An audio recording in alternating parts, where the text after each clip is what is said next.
La inteligencia emocional. ¿Por qué es más importante que el coeficiente intelectual? Escrito por Daniel Goleman. Parte 1. El cerebro emocional. ¿Para qué sirven las emociones?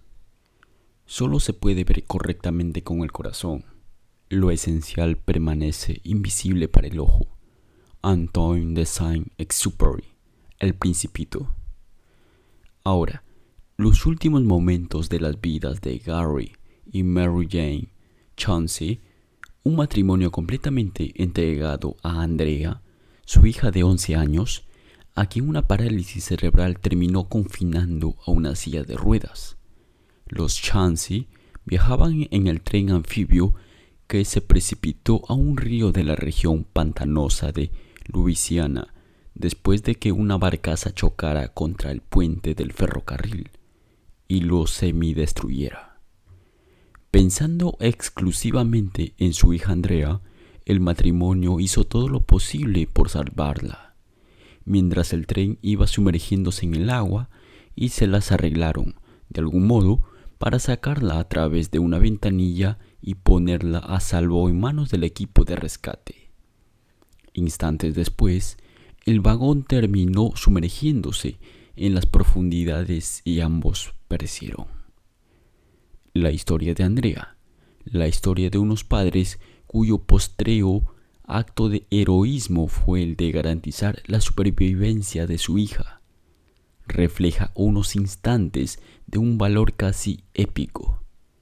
No cabe la menor duda de que este tipo de episodios se habrá repetido en innumerables ocasiones a lo largo de la prehistoria y la historia de la humanidad, por no mencionar las veces que habrá ocurrido algo similar en el dilatado curso de la evolución.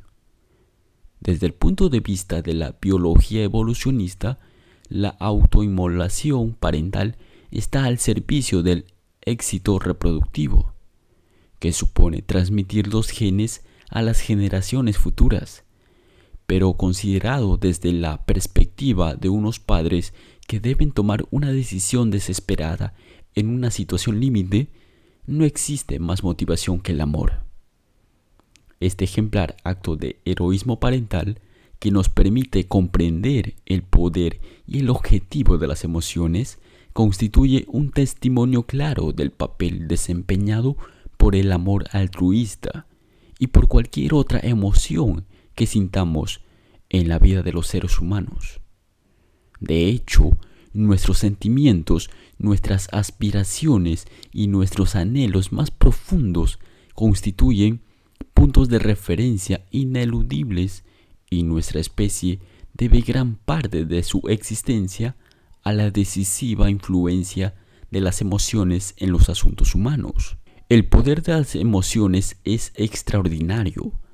Solo un amor poderoso, la urgencia por salvar al hijo amado, por ejemplo, puede llevar a unos padres a ir más allá de su propio instinto de supervivencia individual.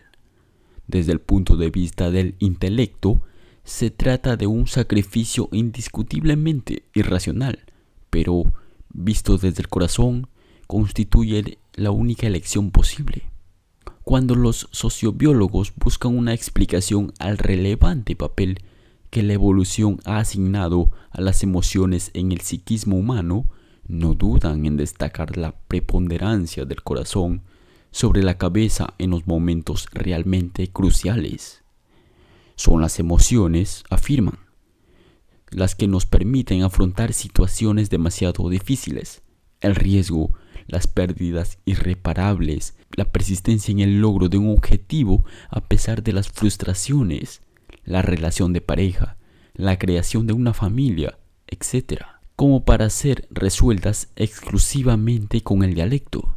Cada emoción nos predispone de un modo diferente a la acción. Cada una de ellas nos señala una dirección que, en el pasado, permitió resolver adecuadamente los innumerables desafíos a que se han visto sometida la existencia humana. En ese sentido, nuestro bagaje emocional tiene un extraordinario valor de supervivencia, y esta importancia se ve confirmada por el hecho de que las emociones han terminado integrándose en el sistema nervioso en forma de tendencias innatas y automáticas de nuestro corazón. Cualquier concepción de la naturaleza humana que soslaye el poder de las emociones pecará de una lamentable miopía. De hecho, a la luz de las recientes pruebas que nos ofrece la ciencia sobre el papel desempeñado por las emociones en nuestra vida, hasta el mismo término Homo sapiens, la especie pensante, resulta un tanto equívoco. Todos sabemos por experiencia propia que nuestras decisiones y nuestras acciones dependen tanto y a veces más de nuestros sentimientos como de nuestros pensamientos. Hemos sobrevalorado la importancia de los aspectos puramente racionales de todo lo que mide el coeficiente intelectual para la existencia humana, pero, para bien o para mal, en aquellos momentos en que nos vemos arrastrados por las emociones, nuestra inteligencia se ve francamente desbordada. Cuando la pasión desborda a la razón. Fue una terrible tragedia. Mathilde Catre, una niña de 14 años, quería gastar una broma a sus padres y se ocultó dentro de un armario para asustarles cuando estos, después de visitar a unos amigos, volvieran a casa pasada la medianoche. Pero Bobby Catre y su esposa creían que Matilda iba a pasar la noche en casa de una amiga. Por ello, cuando, al regresar a su hogar, oyeron ruidos, Catre no dudó en coger su pistola, dirigirse al dormitorio de Matilda para averiguar lo que ocurría y dispararle a bocajarro en el cuello apenas ésta salió gritando por sorpresa del interior del armario. 12 horas más tarde, Matilda Catre fallecía. El miedo que nos lleva a proteger del peligro a nuestra familia constituye uno de los legados emocionales con que nos ha dotado la evolución. El miedo fue precisamente el que empujó a Bobby Catre a coger su pistola y buscar al intruso que creía que merodeaba por su casa. Pero aquel mismo miedo fue también el que lo llevó a disparar antes de que pudiera percatarse de cuál era el blanco, antes incluso de que pudiera reconocer la voz de su propia hija. Según afirman los biólogos evolucionistas, este tipo de reacciones automáticas ha terminado inscribiéndose en nuestro sistema nervioso porque sirvió para garantizar la vida durante un periodo largo y decisivo de la prehistoria humana. Y más importante todavía, porque cumplió con la principal tarea de la evolución, perpetuar las mismas predisposiciones genéticas en la progenie. Sin embargo, a la vista de la tragedia ocurrida en el hogar de los Catre, todo esto no deja de ser una triste ironía. Pero, si bien las emociones han sido sabias referencias a lo largo del proceso evolutivo, las nuevas realidades que nos presenta la civilización moderna surgen a una velocidad tal que deja atrás al lento paso de la evolución. Las primeras leyes y códigos éticos, el Código de Hammurabi, los 10 mandamientos del Antiguo Testamento o los edictos del emperador Ashoka, deben considerarse como intentos de refrenar, someter y domesticar la vida emocional, puesto que, como ya explicaba Freud en El malestar de la cultura, la sociedad se ha visto obligada a imponer normas externas destinadas a contener el desbordante marea de los excesos emocionales que brotan del interior del individuo.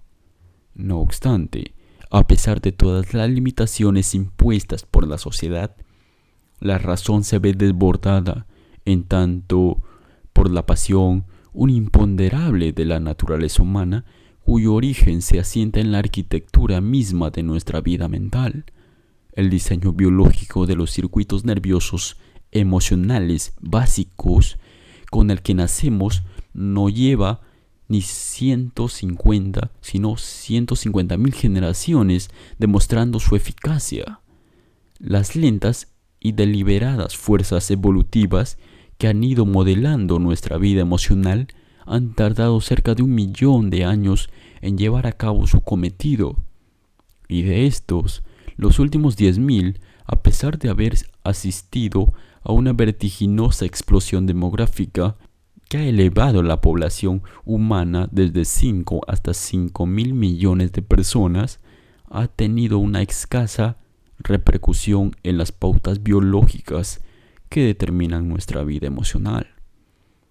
Para bien o para mal, nuestras valoraciones y nuestras reacciones ante cualquier encuentro interpersonal no son el fruto exclusivo de un juicio exclusivamente racional o de nuestra historia personal, sino que también parecen arraigarse en nuestro remoto pasado ancestral, y ello implica necesariamente la presencia de ciertas tendencias que, en algunas ocasiones, como ocurrió por ejemplo en el lamentable incidente acaecido en el hogar de los Guthrie, pueden resultar ciertamente trágicas.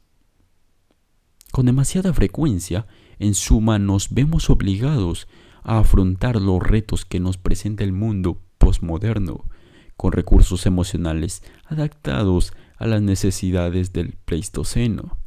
Este, precisamente, es el tema fundamental sobre el que se versa nuestro libro. Impulsos para la acción. Un día de comienzos de primavera, yo me hallaba atravesando un puerto de montaña de una carretera de Colorado, cuando, de pronto, mi vehículo se vio atrapado en una ventisca. La cegadora blancura del remolino de nieve era tal que, por más que entornara la mirada, no podía ver absolutamente nada. Disminuí entonces la velocidad mientras la ansiedad se apoderaba de mi cuerpo y podía escuchar con claridad los latidos de mi corazón. Pero la ansiedad terminó convirtiéndose en miedo y entonces detuve mi coche a un lado de la calzada, dispuesto a esperar a que amainase la tormenta. Media hora más tarde dejó de nevar, la visibilidad volvió y pude proseguir mi viaje. Unos pocos centenares de metros más abajo, sin embargo, me vi obligado a detenerme de nuevo porque 2 vehículos que habían colisionado bloqueaban la carretera mientras el equipo de una ambulancia auxiliaba a uno de los pasajeros. De haber seguido adelante en medio de la tormenta, es muy probable que yo también hubiera chocado con ellos. Tal vez aquel día el miedo me salvara la vida.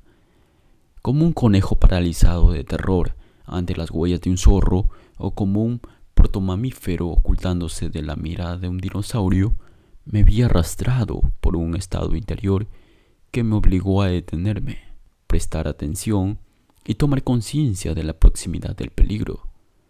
Todas las emociones son, en esencia, impulsos que nos llevan a actuar, programas de reacción automática con los que nos ha dotado la evolución. La misma raíz etimológica de la palabra emoción proviene del verbo latino movere, que significa moverse, más el prefijo e, significando algo así como movimiento hacia, y sugiriendo de ese modo que en toda emoción hay implícita una tendencia a la acción.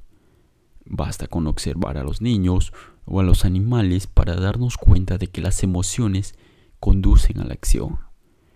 Es solo en el mundo civilizado de los adultos en donde nos encontramos con esa extraña anomalía del reino animal en la que las emociones, los impulsos básicos que nos incitan a actuar, parecen hallarse divorciadas de las reacciones. La distinta impronta biológica propia de cada emoción evidencia que cada una de ellas desempeña un papel único en nuestro repertorio emocional. La aparición de nuevos métodos para profundizar en el estudio del cuerpo y del cerebro confirma cada vez que con mayor detalle la forma en que cada emoción predispone al cuerpo a un tipo diferente de respuesta. El enojo aumenta el flujo sanguíneo a las manos, haciendo más fácil empuñar un arma o golpear a un enemigo.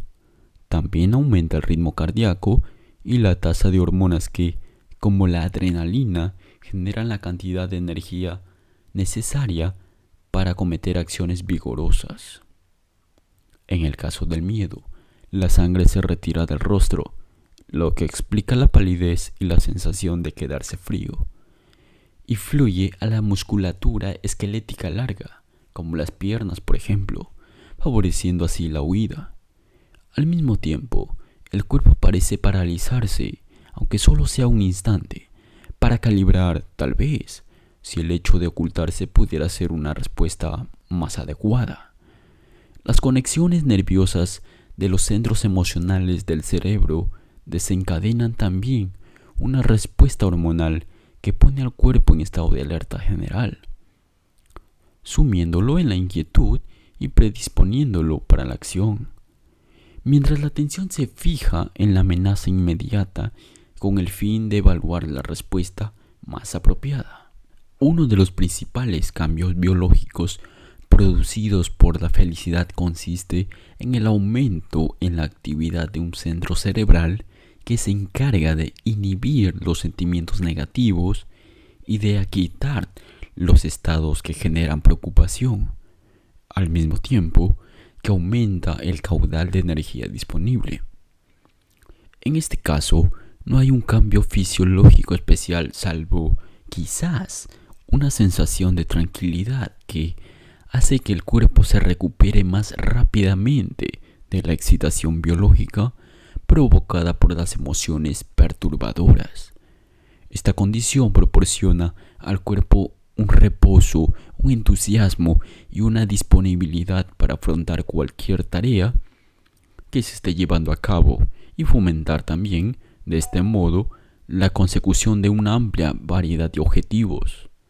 El amor, los sentimientos de ternura y la satisfacción sexual activan el sistema nervioso parasimpático, el opuesto fisiológico de la respuesta de lucha o huida, propia del miedo y de la ira. La pauta de reacción parasimpática ligada a la respuesta de relajación engloba un amplio conjunto de reacciones que implican a todo el cuerpo y que dan lugar a un estado de calma y satisfacción que favorece la convivencia.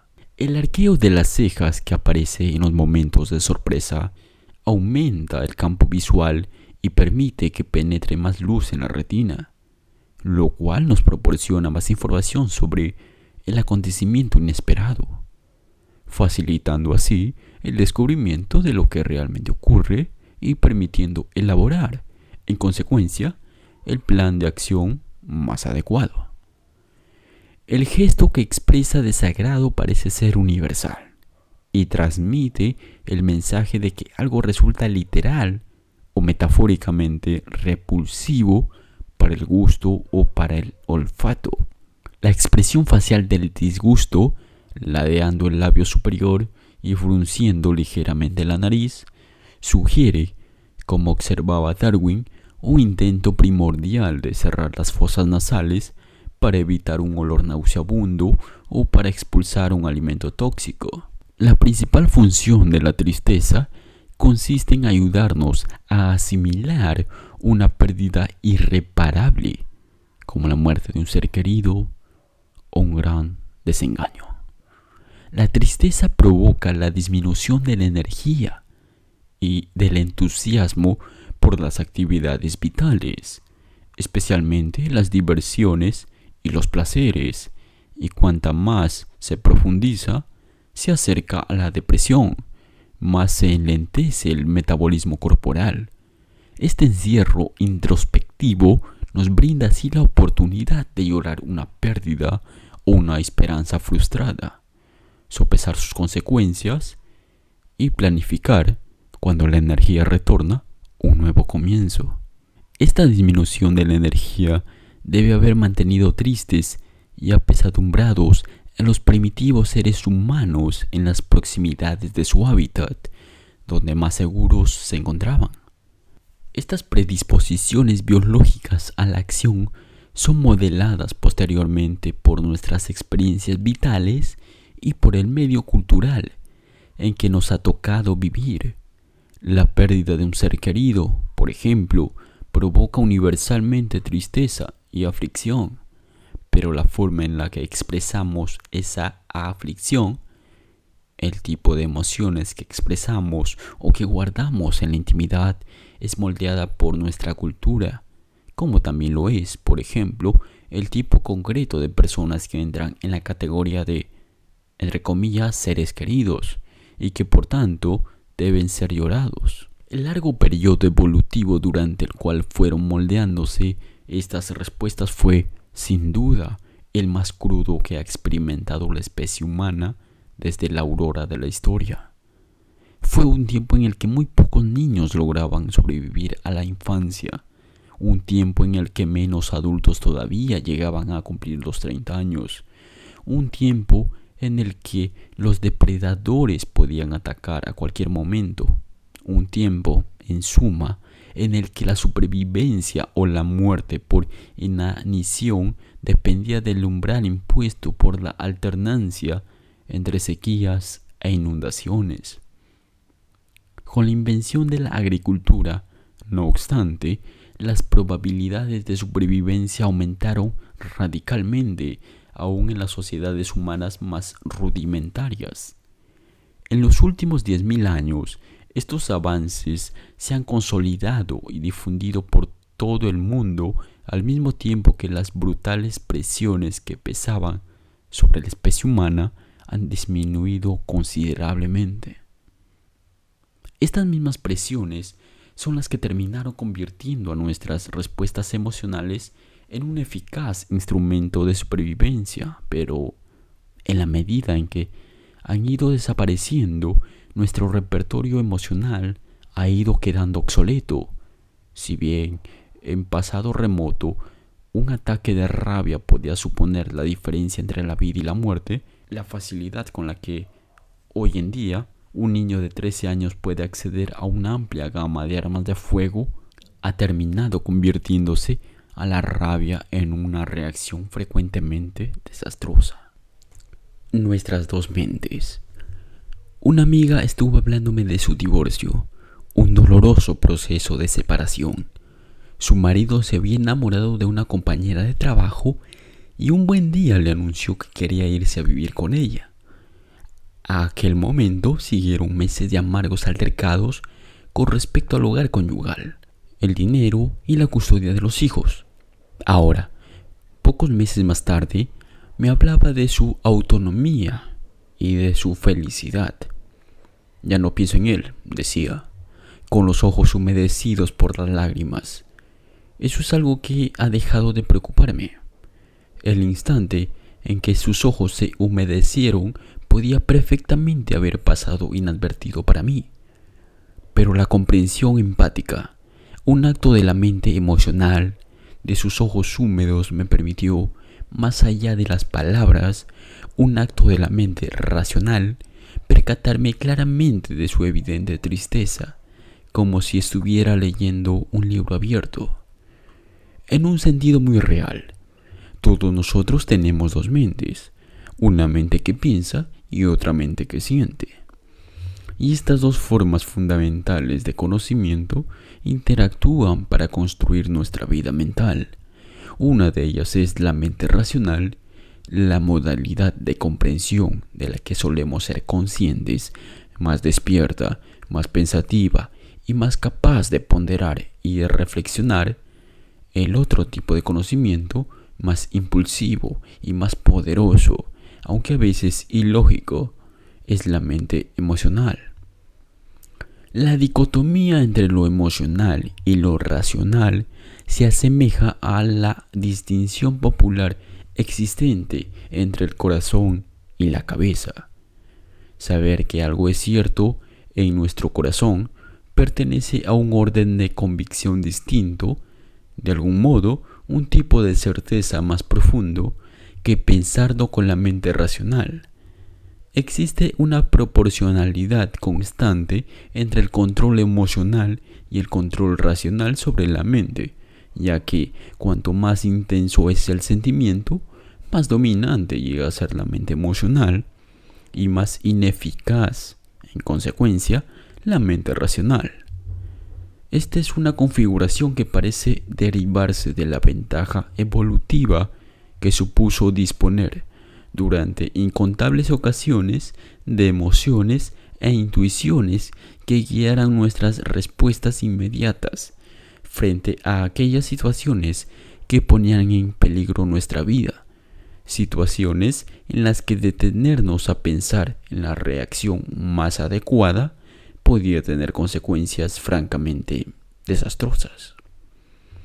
La mayor parte del tiempo, estas dos mentes, la mente emocional y la mente racional, operan en estrecha colaboración, entrelazando sus distintas formas de conocimiento para guiarnos adecuadamente a través del mundo. Habitualmente existe un equilibrio entre la mente emocional y la mente racional, un equilibrio en el que la emoción alimenta y da forma a las operaciones de la mente racional, y la mente racional ajusta y a veces censura las entradas procedentes de las emociones.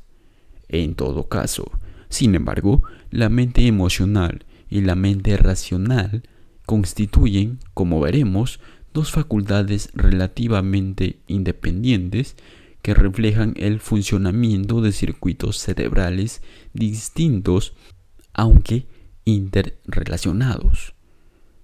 En muchas ocasiones, pues, estas dos mentes están exquisitamente coordinadas porque los sentimientos son esenciales para el pensamiento y lo mismo ocurre a la inversa. Pero cuando aparecen las pasiones, el equilibrio se rompe y la mente emocional desborda y secuestra a la mente racional. Erasmo, el humanista del siglo XVI, descubrió irónicamente del siguiente modo esta tensión perenne entre la razón y la emoción. Júpiter confiere mucha más pasión que razón, en una proporción aproximada de 24:1. Él ha erigido dos irritables tiranos para oponerse al poder solitario de la razón, la ira y la lujuria. La vida ordinaria del hombre evidencia claramente la impotencia de la razón para oponerse a las fuerzas combinadas de estos dos tiranos. Ante ella, la razón hace lo único que puede, repetir fórmulas virtuosas, mientras que las otras dos se desgañitan, de un modo cada vez más ruidoso y agresivo, exhortando a la razón a seguirlas hasta que finalmente ésta, agotada, se rinde y se entrega. El desarrollo del cerebro. Para comprender mejor el gran poder de las emociones sobre la mente pensante y la causa del frecuente conflicto existente entre los sentimientos y la razón, consideremos ahora la forma en que ha evolucionado el cerebro. El cerebro del ser humano, ese kilo y pico de células y jugos neurales, tiene un tamaño unas veces 3 superior al de nuestros primos evolutivos, los primates no humanos. A lo largo de millones de años de evolución, el cerebro ha ido creciendo desde abajo hacia arriba, por así decirlo, y los centros superiores constituyen derivaciones de los centros inferiores, más antiguos, un desarrollo evolutivo que se repite, por cierto, en el cerebro de cada embrión humano. La región más primitiva del cerebro, una región que compartimos con todas aquellas especies que solo disponen de un rudimentario sistema nervioso, es el tallo encefálico, que se halla en la parte superior de la médula espinal. Este cerebro rudimentario regula las funciones vitales básicas, como la respiración, el metabolismo de otros órganos corporales, las reacciones y movimientos automáticos. Mal podríamos decir que este cerebro primitivo piense o aprenda porque se trata simplemente de un conjunto de reguladores programados para mantener el funcionamiento del cuerpo y asegurar la supervivencia del individuo. Este es el cerebro propio de la edad de los reptiles, una época en la que el siseo de una serpiente era la señal que advertía la inminencia de un ataque. De este cerebro primitivo, el tallo encefálico sumergieron los centros emocionales, que millones de años más tarde dieron lugar al cerebro pensante o neocórtex, ese gran bulbo de tejidos replegados sobre sí que configuran el estrato superior del sistema nervioso. El hecho de que el cerebro emocional sea muy anterior al racional y que éste sea una derivación de aquel revela con claridad las auténticas relaciones existentes entre el pensamiento y el sentimiento. La raíz más primitiva de nuestra vida emocional radica en el sentido del olfato, o más precisamente, en el lóbulo olfatorio, ese conglomerado celular que se ocupa de registrar y analizar los olores. En aquellos tiempos remotos, el olfato fue un órgano sensorial clave para la supervivencia, porque cada entidad viva, ya sea alimento, veneno, pareja sexual, predador o presa, posee una identificación molecular característica que puede ser transportada por el viento. A partir del lóbulo olfatorio comenzaron a desarrollarse los centros más antiguos de la vida emocional y que luego fueron evolucionando hasta terminar recubriendo por completo la parte superior del tallo encefálico. En esos estadios rudimentarios, el centro olfatorio estaba compuesto de unos pocos estratos neuronales especializados en analizar los olores. Un estrato celular se encargaba de registrar el olor y clasificarlo en unas pocas categorías relevantes: comestible, tóxico, sexualmente disponible, enemigo o alimento. Y un segundo estrato enviaba respuesta a través del sistema nervioso ordenando al cuerpo las acciones que debía llevar a cabo: comer, vomitar, aproximarse, escapar o cazar. Con la aparición de los primeros mamíferos emergieron también nuevos estratos fundamentales en el cerebro emocional. Estos estratos rodearon al tallo encefálico a modo de una rosquilla, en cuyo hueco se alojaba el tallo encefálico. A esta parte del cerebro que envuelve y rodea el tallo encefálico se le denominó sistema límbico, un término derivado del latín limbus, que significa anillo. Este nuevo territorio neuronal agregó las emociones propiamente dichas al repertorio de respuestas del cerebro. Cuando estamos atrapados por el deseo o la rabia, cuando el amor nos enloquece o el miedo nos hace retroceder, nos hallamos en realidad bajo la influencia del sistema límbico. La evolución del sistema límbico puso a punto dos poderosas herramientas: el aprendizaje y la memoria. Dos avances realmente revolucionarios que permitieron ir más allá de las reacciones automáticas predeterminadas y afinar las respuestas para adaptarlas a las cambiantes exigencias del medio, favoreciendo así una toma de decisiones mucho más inteligente para la supervivencia. Por ejemplo, si un determinado alimento conducía a la enfermedad, la próxima vez sería posible evitarlo. Decisiones como las de saber qué ingerir y qué expulsar de la boca seguían todavía determinadas por el olor y las conexiones existentes entre el bulbo olfatorio y el sistema límbico.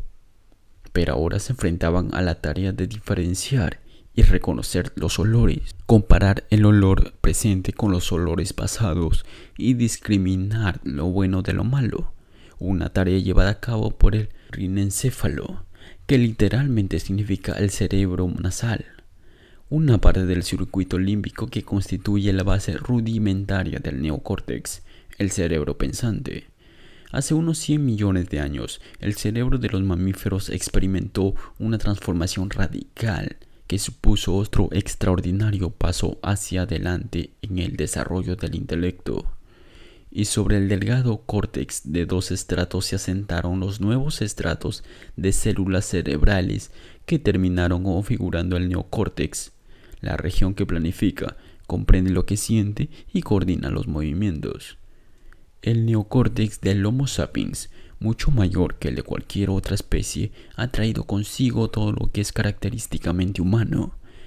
El neocórtex es el asiento del pensamiento y los centros que integran y procesan los datos registrados por los sentidos. Y también agregó al sentimiento nuestra reflexión sobre él, y nos permitió tener sentimientos sobre las ideas, el arte, los símbolos y las imágenes.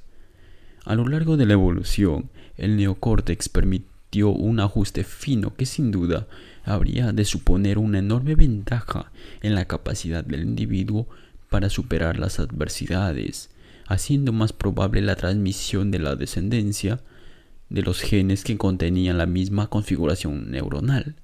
La supervivencia de nuestra especie debe mucho al talento del neocórtex para la estrategia, la planificación a largo plazo y otras estrategias mentales, y de él proceden también sus frutos más maduros, el arte, la civilización y la cultura. Este nuevo estrato cerebral permitió comenzar a matizar la vida emocional. Tomemos por ejemplo el amor.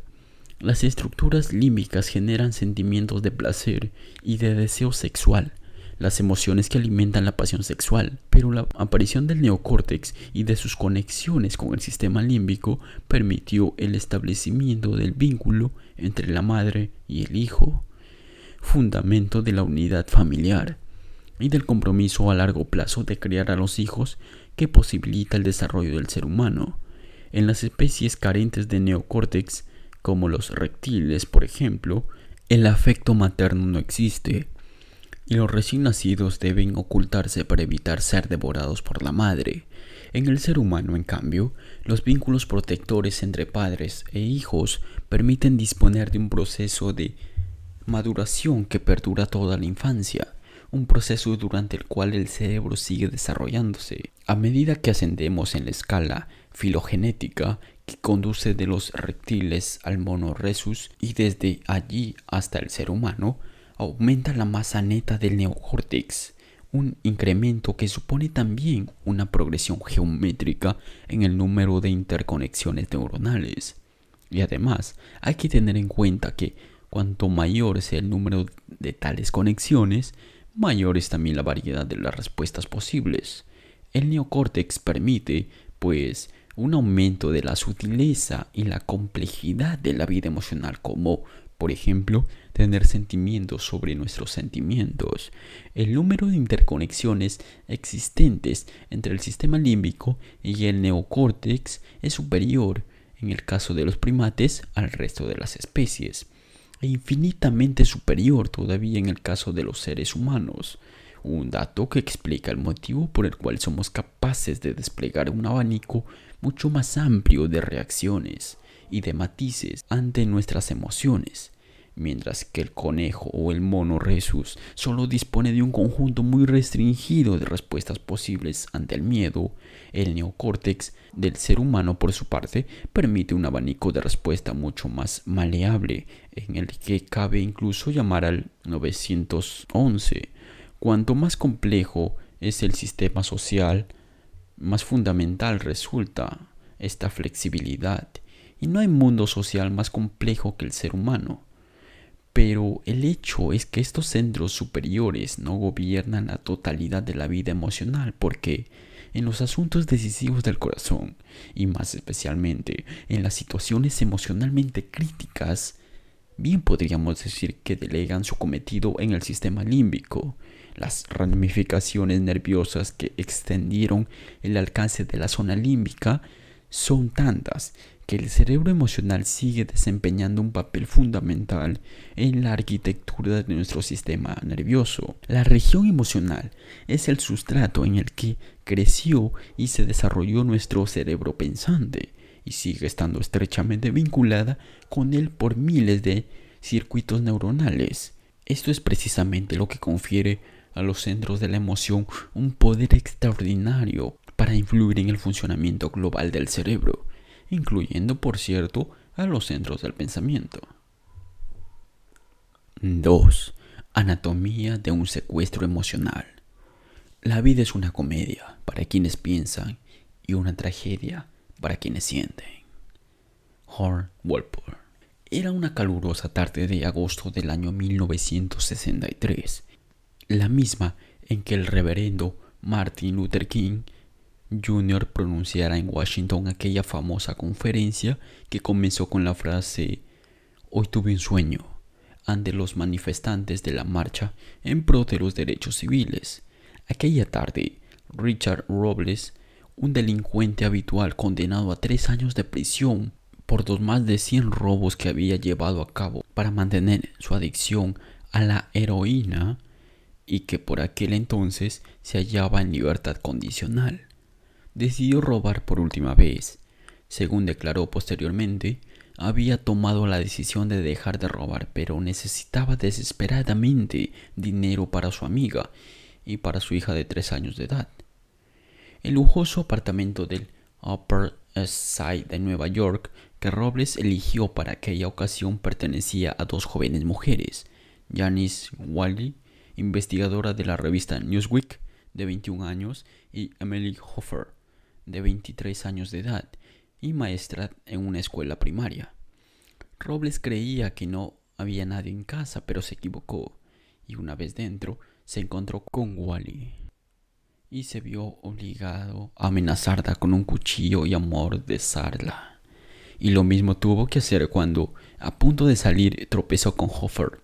Según contó años más tarde, mientras estaba amordazando a Hoffer, Janice Wiley le aseguró que nunca lograría escapar porque ella recordaría su rostro y no se dejaría hasta que la policía diera con él. Robles, que se había jurado que aquel sería su último robo, entró entonces en pánico y perdió completamente el control de sí mismo. Luego, en pleno ataque de locura, golpeó a las 2 mujeres con una botella hasta dejarlas inconscientes. Y dominado por la rabia y el miedo, la apuñaló una y otra vez con un cuchillo de cocina. 25 años más tarde, recordando el incidente, se lamentaba diciendo: «Estaba como loco, mi cabeza simplemente estalló». Durante todo ese tiempo Robles no ha dejado de arrepentirse de aquel arrebato de violencia. Hoy en día, 30 años más tarde, sigue todavía en prisión por lo que ha terminado conociéndose como el asesinato de las universitarias. Este tipo de explosiones emocionales constituye una especie de secuestro neuronal. Según sugiere la evidencia, en tales momentos un centro del sistema límbico declara al estado de urgencia y recluta todos los recursos del cerebro para llevar a cabo su tarea. Este secuestro tiene lugar en un instante y desencadena una reacción decisiva, antes incluso de que el neocórtex, el cerebro pensante, tenga siquiera la posibilidad de darse cuenta plenamente de lo que está ocurriendo, y mucho menos todavía de decidir si se trata de una respuesta adecuada. El rasgo distintivo de este tipo de secuestros es que, pasado el momento crítico, el sujeto no sabe bien lo que acaba de ocurrir. Hay que decir también que estos secuestros no son, en modo alguno, incidentes aislados, y que tampoco suelen conducir a crímenes tan detestables como el asesinato de las universitarias. En forma menos drástica, aunque no por ello menos intensa, se trata de algo que nos sucede a todos con cierta frecuencia. Recuerde, sin ir más lejos, la última ocasión en la que usted mismo perdió el control de la situación y explotó ante alguien, tal vez su esposa, su hijo o el conductor de otro vehículo, con una intensidad que retrospectivamente considerada le pareció completamente desproporcionada. Es muy probable que aquel también fuera un secuestro, un golpe de estado neural que, como veremos, se origina en la amígdala, uno de los centros del cerebro límbico. Pero no todos los secuestros límbicos son tan peligrosos, porque cuando, por ejemplo, alguien sufre un ataque de risa, también se halla dominado por una reacción límbica. Y lo mismo ocurre en momentos de intensa alegría, cuando Dan Hansen, tras varios intentos infructuosos de conseguir una medalla de oro olímpica en la modalidad de patinaje sobre hielo, que por cierto había prometido alcanzar en su lecho de muerte a su moribunda hermana, logró finalmente alcanzar su objetivo en la carrera de 1000 metros de la Olimpiada de Invierno de 1994 en Noruega. La excitación y la euforia que experimentó su esposa fue tal que tuvo que ser asistida de urgencia por el equipo médico junto a la misma pista de patinaje. La sede de todas las pasiones. La amígdala del ser humano es una estructura relativamente grande en comparación con la de nuestros parientes evolutivos, los primates.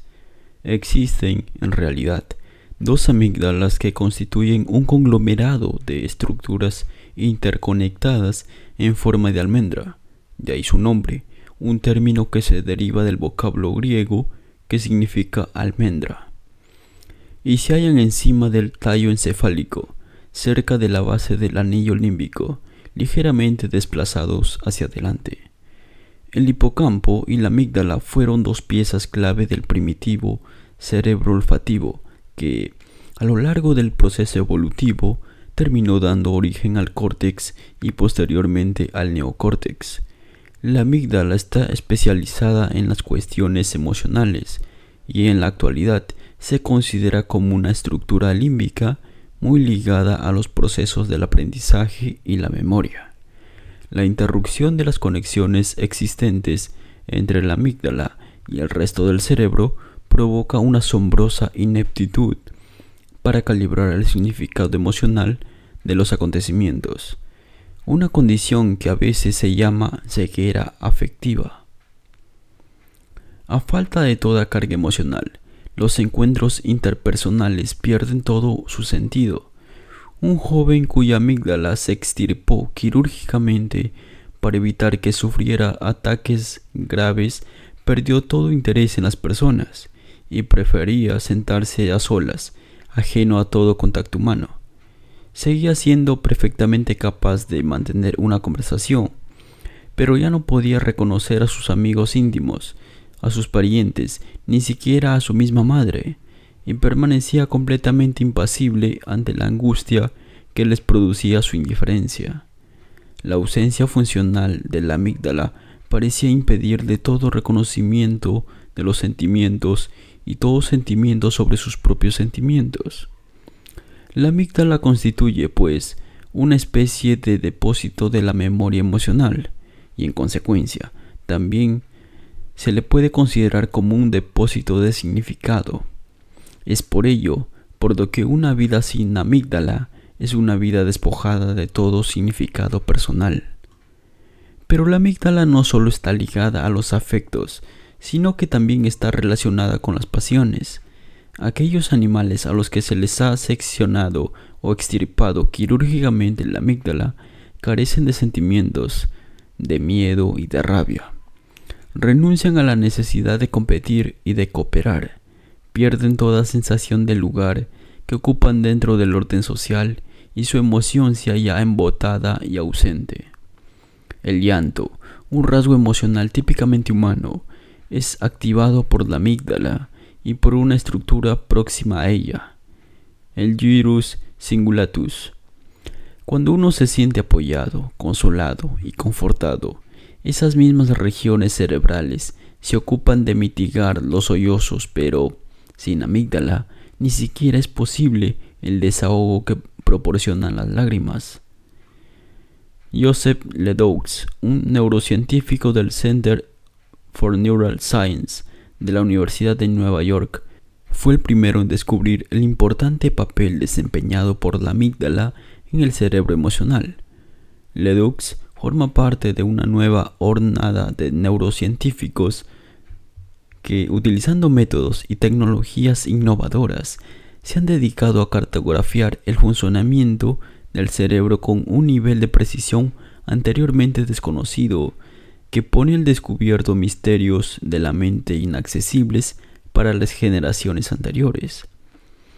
Sus descubrimientos sobre los circuitos nerviosos del cerebro emocional han llegado a desarticular las antiguas nociones existentes sobre el sistema límbico, asignando a la amígdala un papel central y otorgando a otras estructuras límbicas funciones muy diversas. La investigación llevada a cabo por Ledoux explica la forma en que la amígdala asume el control cuando el cerebro pensante, el neocórtex, todavía no ha llegado a tomar ninguna decisión. Como veremos, el funcionamiento de la amígdala y su interrelación con el neocórtex constituye el núcleo mismo de la inteligencia emocional. El repetidor neuronal. Los momentos más interesantes para comprender el poder de las emociones en nuestra vida mental son aquellos en los que nos vemos inmersos en acciones pasionales de las que más tarde Una vez que las aguas han vuelto a su cauce, nos arrepentimos. ¿Cómo podemos volvernos irracionales con tanta facilidad? Tomemos, por ejemplo, el caso de una joven que condujo durante un par de horas para ir a Boston y almorzar y pasar el día con su novio. Durante la comida, él le regaló un cartel español muy difícil de encontrar y por el que había estado suspirando desde hacía meses.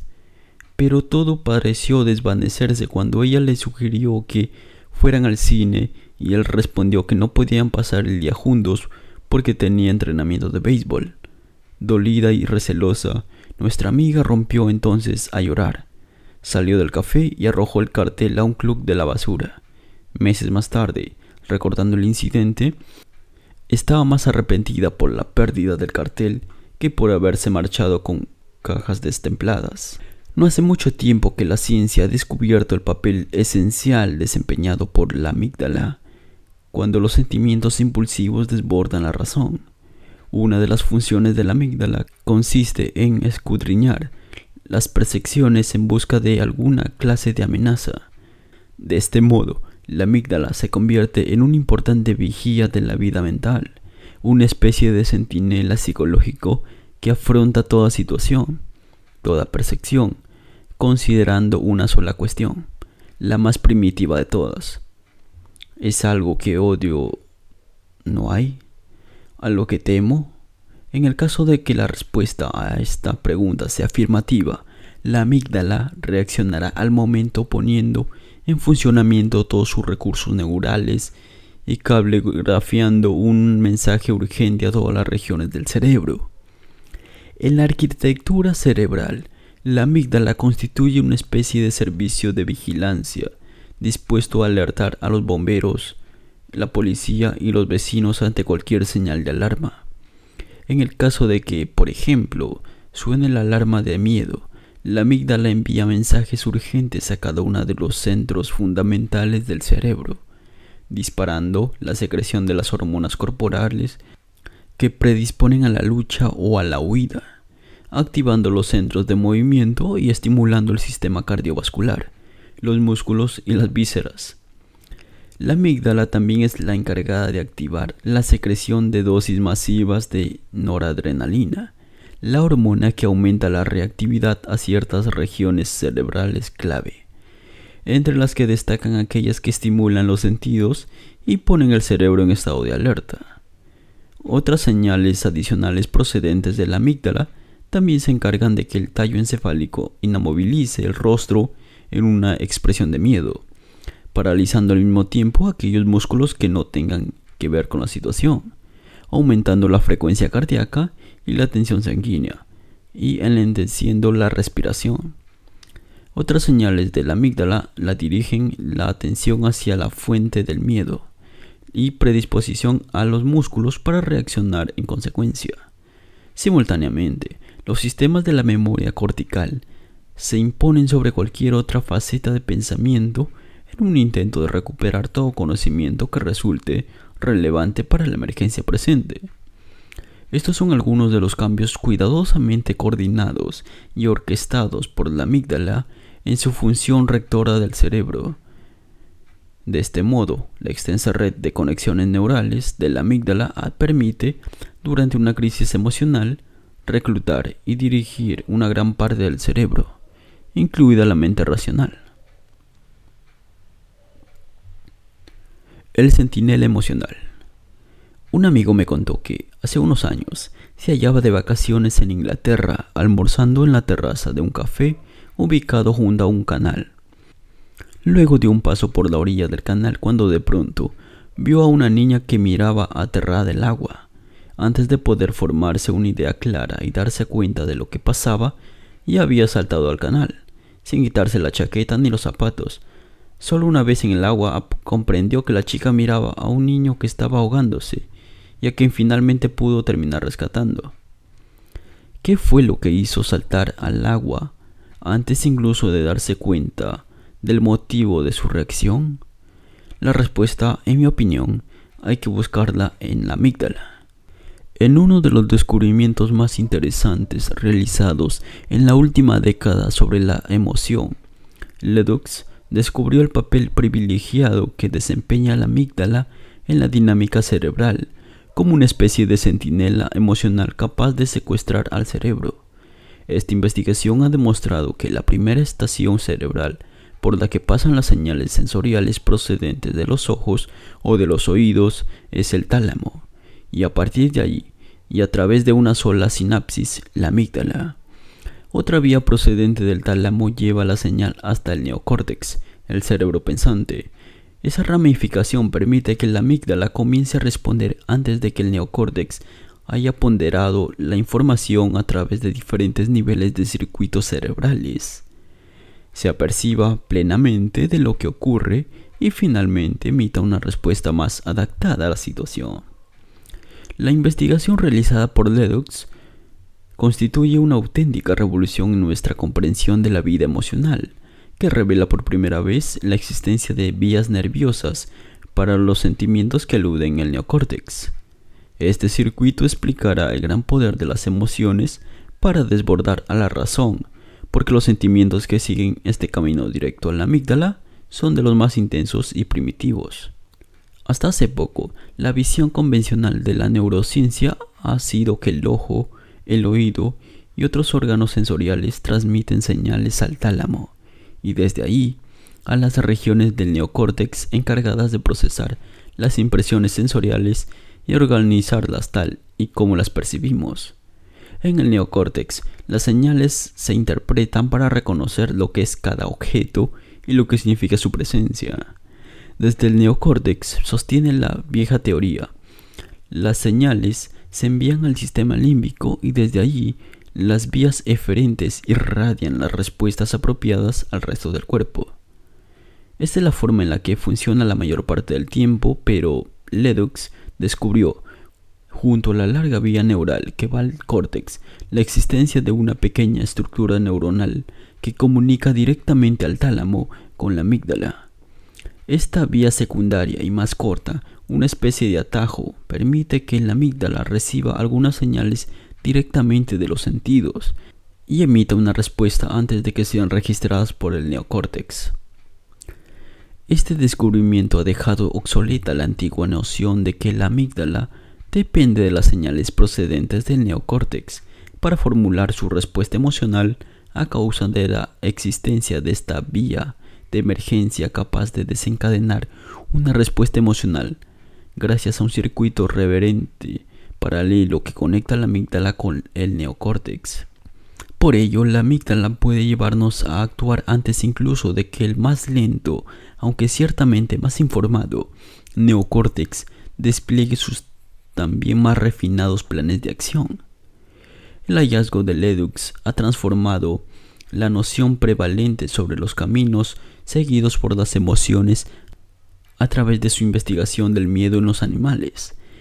En un experimento concluyente, Ledoux destruyó el córtex auditivo de las ratas y luego las expulsó a un sonido que iba acompañado de una descarga eléctrica. Las ratas no tardaron en aprender a temer el sonido, aun cuando su neocórtex no llegara a registrarlo. En este caso, el sonido seguía una ruta directa del oído al tálamo y desde allí a la amígdala, saltándose todos los circuitos principales. Las ratas, en suma, habían aprendido una reacción emocional sin la menor implicación de las estructuras corticales superiores. En tal caso, la amígdala percibía, recordaba y orquestaba el miedo de una manera completamente independiente de toda participación cortical. Según me dijo Ledoux, anatómicamente hablando, el sistema emocional puede actuar independiente del neocórtex. Existen ciertas reacciones y recuerdos emocionales que tienen lugar sin la menor participación cognitiva consciente. La amígdala puede albergar y activar repertorios de recuerdos y de respuestas que llevamos a cabo sin que nos demos cuenta del motivo por el que lo hacemos. Porque el atajo que va del tálamo a la amígdala deja completamente de lado el neocórtex. Este atajo permite que la amígdala sea una especie de almacén de las impresiones y los recuerdos emocionales de los que nunca hemos sido plenamente conscientes. Una señal visual va de la retina al tálamo, en donde se traduce al lenguaje del cerebro. La mayor parte de este mensaje va después al córtex visual, en donde se analiza y evalúa en busca de su significado para emitir la respuesta apropiada. Si esta respuesta es emocional, una señal se dirige a la amígdala para activar dos centros emocionales, pero una pequeña porción de la señal original va directamente desde el tálamo a la amígdala por una vía más corta, permitiendo una respuesta más rápida, aunque ciertamente también más imprecisa. De este modo, la amígdala puede desencadenar una respuesta antes de que los centros corticales hayan comprendido completamente lo que está ocurriendo. Y Ledoux afirma que es precisamente el papel subterráneo desempeñado por la amígdala en la memoria el que explica, por ejemplo, un sorprendente experimento en el que las personas adquirieron una preferencia por figuras geométricas extrañas, cuyas imágenes habían visto previamente a tal velocidad que ni siquiera les había permitido ser conscientes de ellas. Otra investigación ha demostrado que, durante los primeros milisegundos de cualquier percepción, no solo sabemos inconscientemente de qué se trata, sino que también decidimos si nos gusta o nos desagrada. De este modo, nuestro inconsciente cognitivo no solo presenta a nuestra conciencia la identidad, lo que vemos, sino que también le ofrece nuestra propia opinión al respecto. Nuestras emociones tienen una mente propia, una mente cuyas conclusiones pueden ser completamente distintas a las sostenidas por nuestra mente racional. El especialista en la memoria emocional.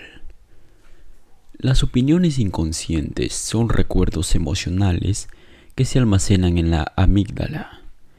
La investigación llevada a cabo por Ledoux y otros neurocientíficos parece sugerir que el hipocampo, que durante mucho tiempo se había considerado como la estructura clave del sistema límbico, no tiene tanto que ver con la emisión de las respuestas emocionales, como con el hecho de registrar y dar sentido a las pautas perceptivas.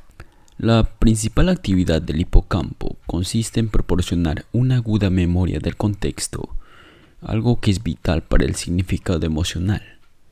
Es el hipocampo el que reconoce el diferente significado de, pongamos por caso, un oso en el zoológico y un oso en el jardín de su casa.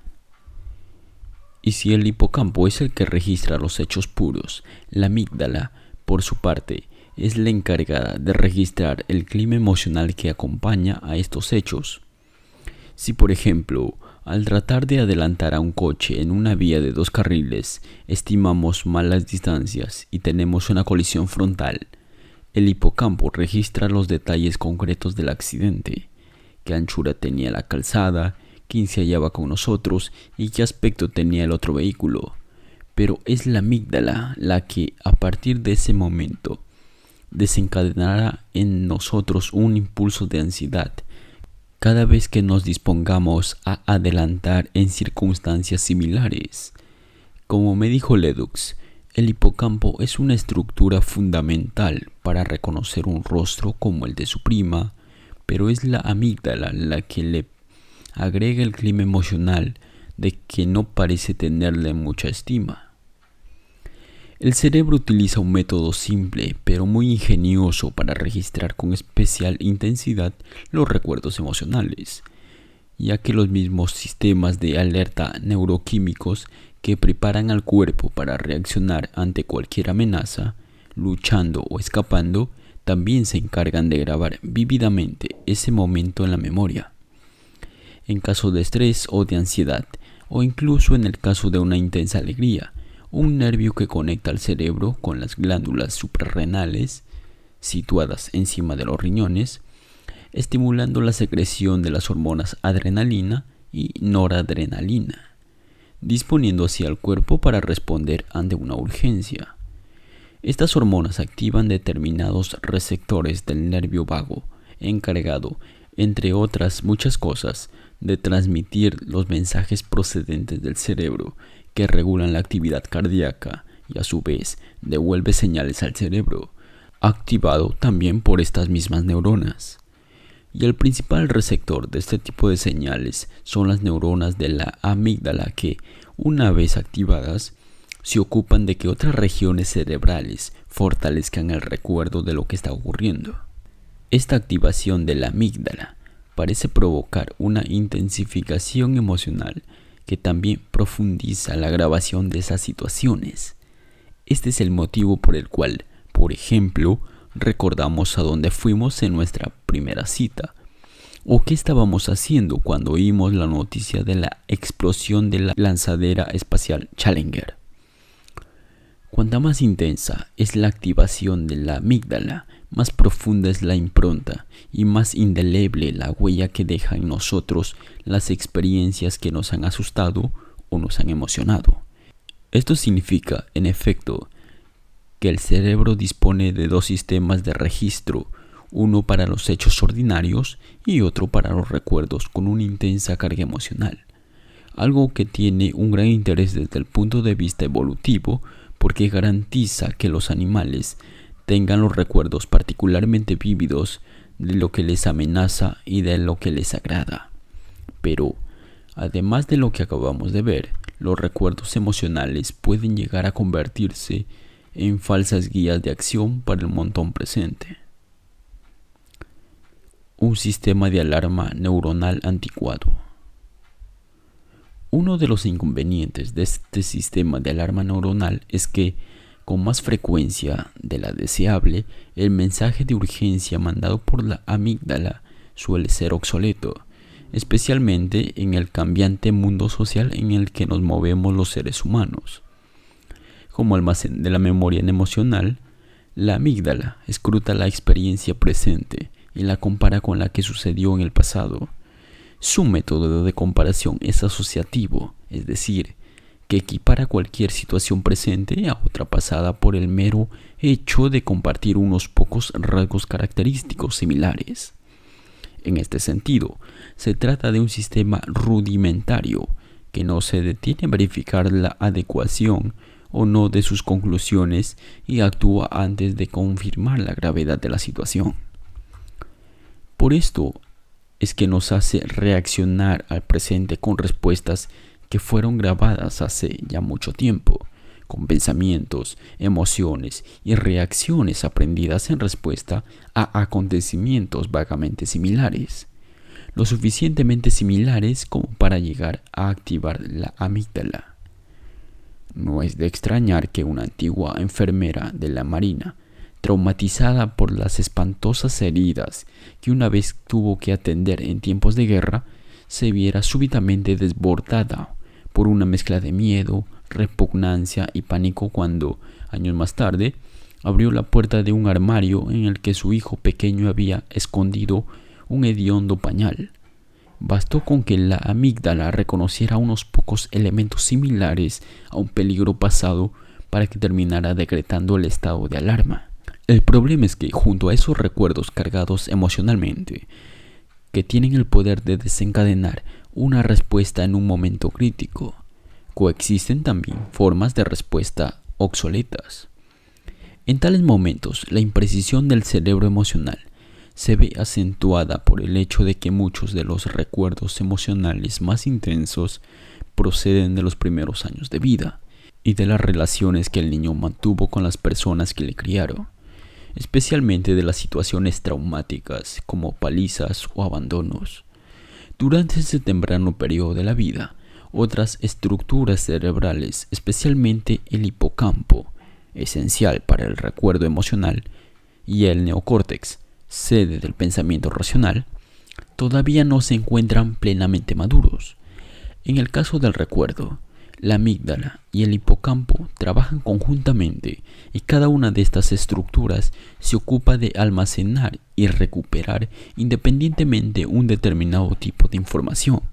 Así, mientras que el hipocampo recupera datos puros, la amígdala determina si esa información posee una carga emocional.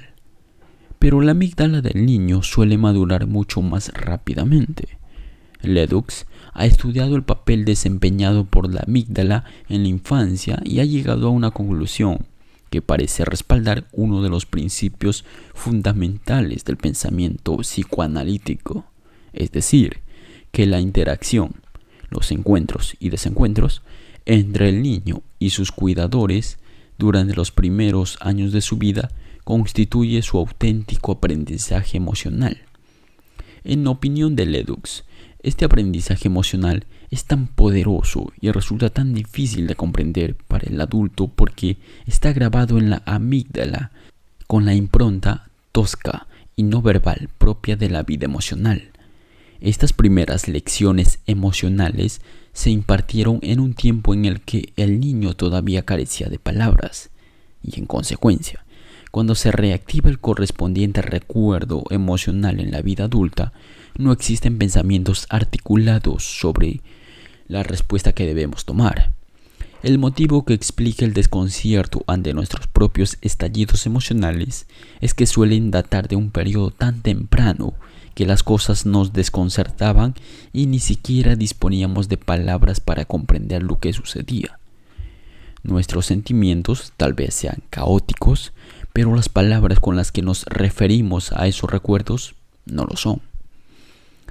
Serían las 3 de la mañana, cuando un ruido estrepitoso procedente de un rincón de mi dormitorio me despertó bruscamente, como si el techo se estuviera desmoronando y todo el contenido de la buhardilla cayera al suelo.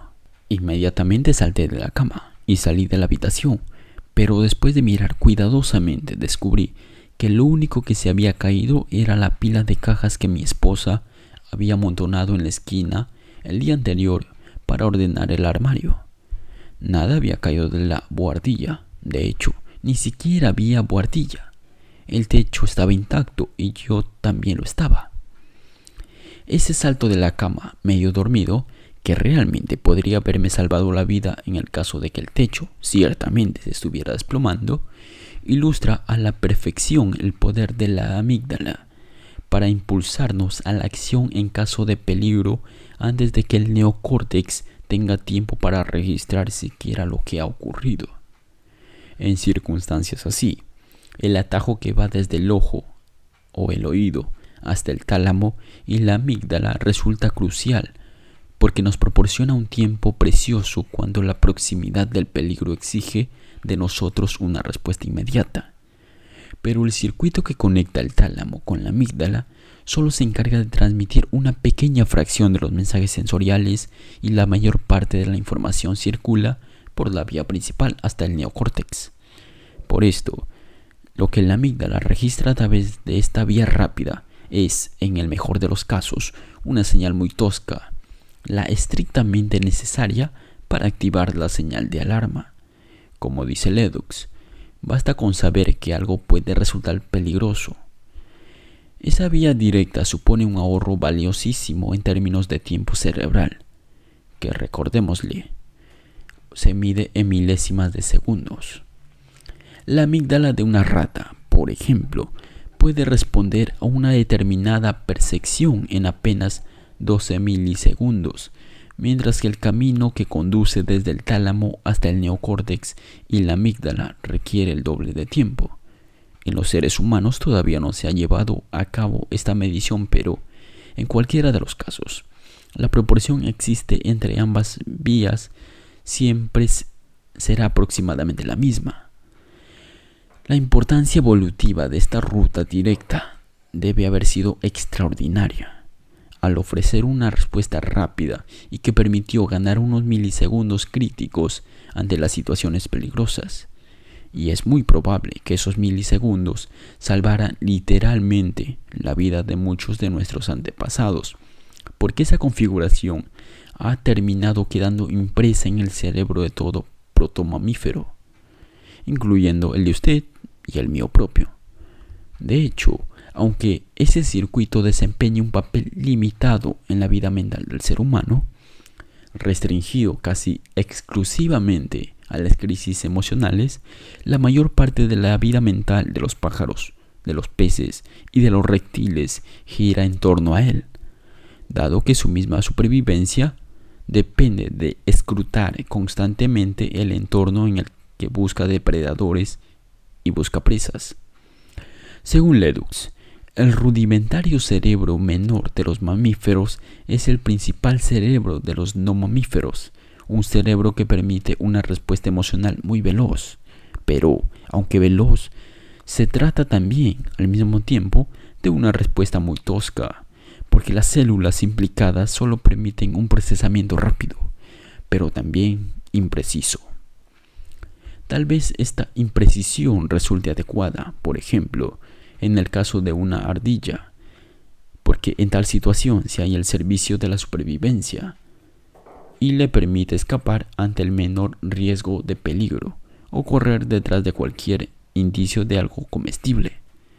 Pero en la vida emocional del ser humano, esa vaguedad puede llegar a tener consecuencias desastrosas para nuestras relaciones, porque implica, figurativamente hablando, que podemos escapar o lanzarnos irracionalmente sobre alguna persona o sobre alguna cosa. Consideremos en este sentido, por ejemplo, el caso de aquella camarera que derramó una bandeja con 6 platos en cuanto vislumbró la figura de una mujer con una enorme cabellera pelirroja y rizada, exactamente igual a la de la mujer por la que la había abandonado su exmarido. Estas rudimentarias confusiones emocionales, basadas en sentir antes de que en el pensar, son calificadas por Leduc como emociones precognitivas. Reacciones basadas en impulsos neuronales fragmentarios, en bits de información sensorial, que no han terminado de organizarse para configurar un objeto reconocible. Se trata de una forma elemental de información sensorial, una especie de adivina la canción neuronal. Ese juego que consiste en adivinar el nombre de una melodía tras haber escuchado tan solo unas pocas notas, de intuir una percepción global apenas percibidos unos pocos rasgos. De este modo, cuando la amígdala experimenta una determinada pausa sensorial como algo urgente, no busca en modo alguno confirmar esa percepción, sino que simplemente extrae una conclusión apresurada y dispara una respuesta. No deberíamos sorprendernos de que el lado oscuro de nuestras emociones más intensas nos resulte incomprensible, especialmente en el caso de que estemos atrapados en ellas. La amígdala puede reaccionar con un arrebato de rabia o miedo antes de que el córtex sepa lo que está ocurriendo, porque la emoción se pone en marcha antes de que el pensamiento y de un modo completamente independiente de él. El gestor de las emociones. El día en que Jessica, la hija de 6 años de una amiga, pasó su primera noche en casa de una compañera, mi amiga se hallaba tan nerviosa como ella. Durante todo el día había tratado de que Jessica no se diera cuenta de su ansiedad, pero cuando estaba a punto de acostarse, sonó el timbre del teléfono y mi amiga soltó de inmediato el cepillo de dientes y corrió hacia el teléfono, con el corazón en un puño, mientras por su mente desfilaba todo tipo de imágenes de Jessica en peligro. «¿Jessica?», dijo mi amiga, descolgando bruscamente el teléfono, y entonces escuchó la voz de una mujer disculpándose por haberse equivocado de número. Ante aquello, la madre de Jessica, recuperando de golpe la compostura, replicó mesuradamente: «¿Con qué número desea hablar?». El hecho es que, mientras la amígdala prepara una reacción ansiosa e impulsiva, otra parte del cerebro emocional se encarga de elaborar una respuesta más adecuada. El regulador cerebral que desconecta los impulsos de la amígdala parece encontrarse en el otro extremo de una de las principales vías nerviosas que va al neocórtex, en el lóbulo prefrontal, que se halla inmediatamente detrás de la frente. El córtex prefrontal parece ponerse en funcionamiento cuando alguien tiene miedo o está enojado, pero sofoca o controla el sentimiento para afrontar de un modo más eficaz la situación presente, o cuando una evaluación posterior exige una respuesta completamente diferente, como ocurrió en el caso de mi amiga. De este modo, el área prefrontal constituye una especie de modulador de las respuestas proporcionadas por la amígdala y otras regiones del sistema límbico, permitiendo la emisión de una respuesta más analítica y proporcionada. Habitualmente, las áreas prefrontales gobiernan nuestras reacciones emocionales. Recordemos que el camino nervioso más largo de los que sigue la información sensorial procedente del tálamo no va a la amígdala, sino al neocórtex y a sus muchos centros para asumir y dar sentido a lo que se percibe. Y esa información y nuestra respuesta correspondiente las coordinan los lóbulos prefrontales, la sede de la planificación y de la organización de acciones tendentes a un objetivo determinado, incluyendo las acciones emocionales. En el neocórtex, una serie de circuitos registra y analiza esta información, la comprende y organiza gracias a los lóbulos prefrontales. Y si, a lo largo de ese proceso, se requiere una respuesta emocional, es el lóbulo prefrontal quien la dicta, trabajando en equipo con la amígdala y otros circuitos del cerebro emocional. Este suele ser el proceso normal de elaboración de una respuesta, un proceso que, con la sola excepción de las urgencias emocionales, tiene en cuenta el discernimiento. Así pues, cuando una emoción se dispara, los lóbulos prefrontales ponderan los riesgos y los beneficios de las diversas acciones posibles y apuestan por las que consideran más adecuada, cuándo atacar y cuándo huir. En el caso de los animales, y cuándo atacar y cuándo huir, y también cuándo tranquilizar, cuándo disuadir, cuándo buscar la simpatía de los demás, cuándo permanecer a la defensiva, cuándo despertar el sentimiento de culpa, cuándo quejarse, cuándo alardear, cuándo despreciar, etc. Mediante todo nuestro amplio repertorio de artificios emocionales, en el caso de los seres humanos.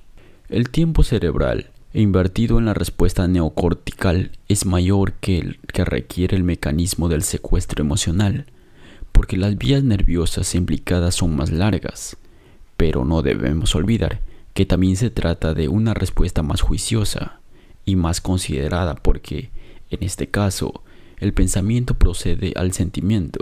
El neocórtex es el responsable de que nos entristezcamos cuando experimentamos una pérdida, de que nos alegremos después de haber conseguido algo que considerábamos importante, o de que nos sintamos dolidos o encolerizados por lo que alguien nos ha dicho o nos ha hecho. Del mismo modo que sucede con la amígdala, sin el concurso de los lóbulos prefrontales, gran parte de nuestra vida emocional desaparecería, porque sin comprensión de que algo merece una respuesta emocional, no hay una respuesta emocional alguna. Desde la aparición, en la década de los 40, de la tristemente famosa cura quirúrgica de la enfermedad mental, la lobotomía prefrontal, una operación que consistía en seccionar las conexiones existentes entre el córtex prefrontal y el cerebro inferior o en extirpar parcialmente, con frecuencia de un modo bastante torpe, una parte de los lóbulos prefrontales. Los neurólogos han sospechado de que estos desempeñan un importante papel en la vida emocional. En aquella época, anterior a la aparición de una medicación eficaz para el tratamiento de la enfermedad mental, la lobotomía era aclamada como el tratamiento para resolver los problemas mentales más graves. Corta los vínculos entre los lóbulos prefrontales y el resto del cerebro y liberarás al paciente de su trastorno. Sin embargo, la eliminación de conexiones nerviosas clave terminaban también, por desgracia, liberando al paciente de su vida emocional, porque se había destruido su circuito maestro. El secuestro emocional parece implicar dos dinámicas distintas: la activación de la amígdala y el fracaso en activar los procesos neocorticales que suelen mantener equilibradas nuestras respuestas emocionales. En esos momentos, la mente racional se ve desbordada por la mente emocional.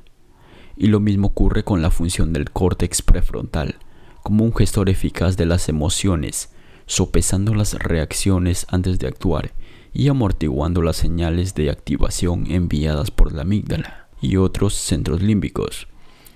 Como un padre que impide que su hijo se comporte arrebatando todo lo que quiere y le enseña a pedirlo o a esperar, el interruptor que apaga la emoción perturbadora parece hallarse en el lóbulo prefrontal izquierdo.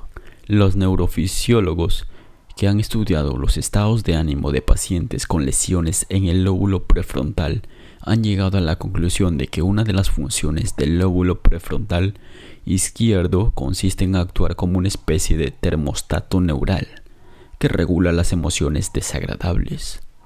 Así pues, el lóbulo prefrontal derecho es la sede de sentimientos negativos como el miedo y la agresividad, mientras que el lóbulo prefrontal izquierdo los tiene a raya, muy probablemente inhibiendo el lóbulo derecho.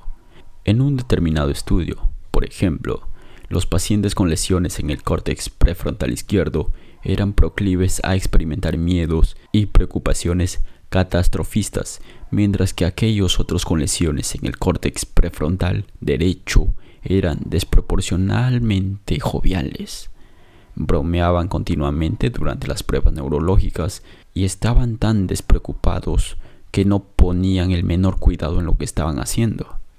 Este fue precisamente el caso de un marido feliz, un hombre al que se le había extirpado parcialmente el lóbulo prefrontal derecho para eliminar una malformación cerebral, una operación después de la cual había experimentado un auténtico cambio de personalidad que le convirtió en una persona más amable y, según dijo Lamar, de contenta a su esposa, a los médicos, más afectiva. El lóbulo prefrontal izquierdo, en suma, parece formar parte de un circuito que se encarga de desconectar, o al menos de atenuar parcialmente los impulsos emocionales más negativos. Así pues, si la amígdala constituye una especie de señal de alarma, el lóbulo prefrontal izquierdo, por su parte, parece ser el interruptor que desconecta las emociones más perturbadoras, como si la amígdala propusiera y el lóbulo prefrontal dispusiera. De este modo, las conexiones nerviosas existentes entre el córtex prefrontal y el sistema límbico no solo resultan esenciales para llevar a cabo un ajuste fino de las emociones, sino que también lo son para ayudarnos a navegar a través de las decisiones vitales más importantes. Armonizando la emoción y el pensamiento. Las conexiones existentes entre la amígdala y las estructuras límbicas relacionadas con ella y el neocórtex constituyen el centro de gravedad de las luchas y de los tratados de cooperación existentes entre el corazón y la cabeza, entre los pensamientos y los sentimientos. Esta vía nerviosa, en suma, explicaría el motivo por el cual la emoción es algo tan fundamental para pensar eficazmente, tanto para tomar decisiones inteligentes como para permitirnos simplemente pensar con claridad. Consideremos el poder de las emociones para obstaculizar el pensamiento mismo. Los neurocientíficos utilizan el término memoria de trabajo para referirse a la capacidad de la atención para mantener en la mente los datos esenciales para el desempeño de una determinada tarea o problema, ya sea para descubrir los rasgos ideales que uno busque en una casa mientras hojea folletos de inmobiliarias, como para considerar los elementos que intervienen en una de las pruebas de un test de razonamiento. La corteza prefrontal es la región del cerebro que se encarga de la memoria de trabajo, pero, como acabamos de ver, existe una importante vía nerviosa que conecta los lóbulos prefrontales con el sistema límbico, lo cual significa que las señales de las emociones intensas, ansiedad, cólera y similares pueden ocasionar parásitos neurales que sabotean la capacidad del lóbulo prefrontal para mantener la memoria de trabajo. Este es el motivo por el cual, cuando estamos emocionalmente perturbados, solemos decir que no puedo pensar bien, y también permite explicar por qué la tensión emocional prolongada puede obstaculizar las facultades intelectuales del niño y dificultar así su capacidad de aprendizaje. Estos déficits no los registra siempre los tests que miden el coeficiente intelectual, aunque pueden ser determinados por análisis neuropsicológicos más precisos y colegidos de la continua agitación e impulsividad del niño. En un estudio llevado a cabo con alumnos de escuelas primarias que, a pesar de tener un coeficiente intelectual por encima de la media, mostraban un pobre rendimiento académico, las pruebas neuropsicológicas determinaron claramente la presencia de un desequilibrio en el funcionamiento de la corteza frontal. Se trataba de niños impulsivos y ansiosos, a menudo desorganizados y problemáticos, que parecían tener un escaso control prefrontal sobre sus impulsos límbicos.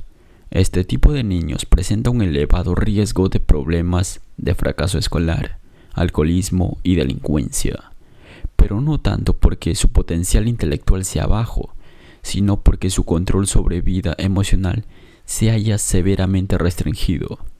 El cerebro emocional, completamente separado de aquellas regiones del cerebro cuantificadas por las pruebas corrientes del coeficiente intelectual, controla igualmente la rabia y la compasión. Se trata de circuitos emocionales que son esculpidos por la experiencia a lo largo de toda la infancia y que no deberíamos dejar completamente en manos del azar. También hay que tener en cuenta el papel que desempeñan las emociones hasta en las decisiones más racionales. En su intento de comprensión de la vida mental, el Dr. Antonio Damasio, un neurólogo de la Facultad de Medicina de la Universidad de Iowa, llevó a cabo un meticuloso estudio en los daños que presentan aquellos pacientes que tienen lesionadas las conexiones existentes entre la amígdala y el lóbulo prefrontal. En tales pacientes, el proceso de toma de decisiones se encuentra muy deteriorado, aunque no presentan el menor menoscabo de su coeficiente intelectual o de cualquier otro tipo de habilidades cognitivas. Pero a pesar de que sus capacidades intelectuales permanezcan intactas, sus decisiones laborales y personales son desastrosas e incluso pueden obsesionarse con algo tan nimio como concertar una cita. Según el Dr. Damasio, el proceso de toma de decisiones de estas personas se haya deteriorado porque han perdido el acceso a su aprendizaje emocional. En este sentido, el circuito de la amígdala prefrontal constituye una encrucijada entre el pensamiento y la emoción, una puerta de acceso a los gustos y disgustos que el sujeto ha adquirido en el curso de la vida.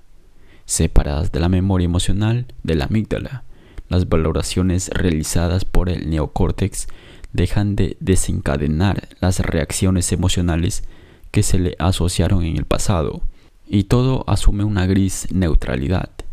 En tal caso, cualquier estímulo, ya se trate de un animal favorito o de una persona detestable, deja de despertar atracción o rechazo.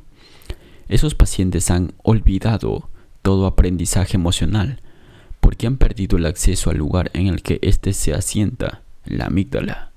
Estas averiguaciones condujeron al Dr. Damasio a la conclusión contraintuitiva de que los sentimientos son indispensables para la toma racional de decisiones, porque nos orientan en la dirección adecuada para sacar el mejor provecho a las posibilidades que nos ofrece la fría lógica. Mientras que el mundo suele presentarnos un desbordante despliegue de posibilidades, en qué debería invertir los ahorros de mi jubilación, con quién debería casarme, el aprendizaje emocional que la vida nos ha proporcionado nos ayuda a eliminar ciertas opciones y a destacar otras. Es así como arguye el Dr. Damasio, el cerebro emocional se halla tan implicado en el razonamiento de cómo lo está el cerebro pensante. Las emociones, pues, son importantes para el ejercicio de la razón. En la danza entre el sentir y el pensar, la emoción guía nuestras decisiones instante tras instante, trabajando mano a mano con la mente racional y capacitando o incapacitando al pensamiento mismo. Y del mismo modo, el cerebro pensante desempeña un papel fundamental en nuestras emociones, exceptuando aquellos momentos en los que las emociones se desbordan y el cerebro emocional asume por completo el control de la situación. En cierto modo, tenemos dos cerebros y dos clases diferentes de inteligencia. la inteligencia racional y la inteligencia emocional. Y nuestro funcionamiento en la vida está determinado por ambos. Por ello no es el coeficiente intelectual lo único que debemos tener en cuenta, sino que también deberemos considerar la inteligencia emocional. De hecho, el intelecto no puede funcionar adecuadamente sin el concurso de la inteligencia emocional y la adecuada complementación entre el sistema límbico y el neocórtex, entre la amígdala y los lóbulos prefrontales. Exige la participación armónica entre ambos. Solo entonces podremos hablar con propiedad de inteligencia emocional y de capacidad intelectual. Esto vuelve a poner sobre el tapete el viejo problema de la contradicción entre la razón y el sentimiento. No es que nosotros pretendamos eliminar la emoción y poner la razón en su lugar, como quería Erasmo, sino que nuestra intención es la de descubrir el modo inteligente de armonizar ambas funciones. El nuevo paradigma, por su parte, propone armonizar la cabeza y el corazón, pero para llevar a cabo adecuadamente esta tarea, deberemos comprender con más claridad lo que significa utilizar inteligentemente las emociones.